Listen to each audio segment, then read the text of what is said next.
తెలంగాణ ప్రజలందరికీ very good morning. Morning news with Chilka Praveen. ఇక ఈరోజు ఇంట్రెస్టింగ్ టాపిక్స్ బాగానే ఉన్నాయి. మొత్తానికి కాంగ్రెస్లో వర్గ విభేదాలు అయితే రాజుకున్నట్టు అర్థమవుతున్నది. కోమటిరెడ్డికి వెంకటరెడ్డికి రేవంత్ రెడ్డికి మధ్య విభేదాలు మొదలైనట్టున్నాయి.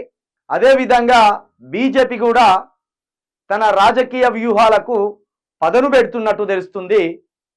ఇక అదేవిధంగా రేవంత్ రెడ్డి నెమ్మదిగా ఆంధ్ర నాయకత్వాన్ని భుజాన ఎత్తుకొని ఇక్కడ చచ్చిపోయిన టీడీపీ పార్టీకి జవసత్వాలు నింపే ఆలోచనలో భాగంగా ఉత్సాహం ప్రదర్శిస్తున్నట్టు కూడా కనబడుతుంది.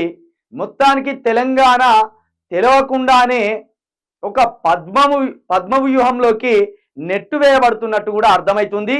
ఇక్కడ తెలంగాణ ప్రజలు కేసీఆర్ మీద కోపంతో తెలిసి తెలియని ఆలోచనలతో తెలంగాణ రాష్ట్రాన్ని కుక్కలు జింపిన విస్తారణ చేసినట్టు చేసి పడేసిన్లు ఇక్కడి ఓటర్లు.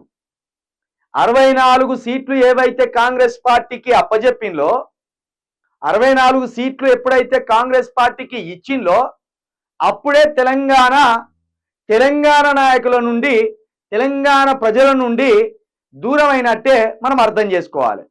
కుడిదిలో పడ్డ ఎలుకలాగా ఇప్పుడు తెలంగాణ ప్రజల బతుకులు కొట్టుమిట్టాడుతున్నాయి.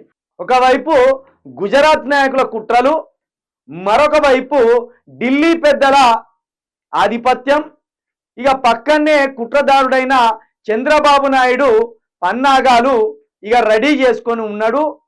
పవన్ కళ్యాణ్ రూపంలో కొందరు, చంద్రబాబు నాయుడు రూపంలో కొందరు, వీళ్ళందరికీ రేవంత్ రెడ్డి పెద్ద కొడుక ఈ రెడ్ కార్పెట్ పరిచినట్టు పరిచి ఇక దొంగలు మీరు వచ్చి దోసుకోవచ్చు, తెలంగాణను ఎప్పటి షిప్పై నువ్వులు అన్నట్టు ఎప్పట్లాగా కుక్కల కొట్లాడబెట్టండి, ఇక్కడ మీకు కావాల్సింది నేను దోషి పెడతా, మీ ఇష్టం ఉన్నది మీరు దోసుకపోర్రి. గట్లనే తెలంగాణ నాయకత్వం లేకుండా మళ్ళా ఆంధ్రోడి పెత్తనం, ఢిల్లీ ఓడి పెత్తనం, ఇటు చూస్తే గుజరాత్ ఓడి పెత్తనం ఉండేటట్లు చేయండి అని ఈ రేవంత్ రెడ్డి మొత్తానికి సరెండర్ అయిండు. ఆంధ్ర నాయకులకు సరెండర్ అయిండు, ఢిల్లీ నాయకులకు సరెండర్ అయిండు, గుజరాత్ నాయకులకు సరెండర్ అయిండు.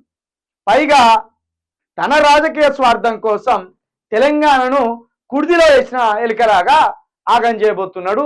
ఇవాళ ఆ వార్తలే ఉన్నాయి. ఇక వాటికి సంబంధించే మాట్లాడుకుంటాం.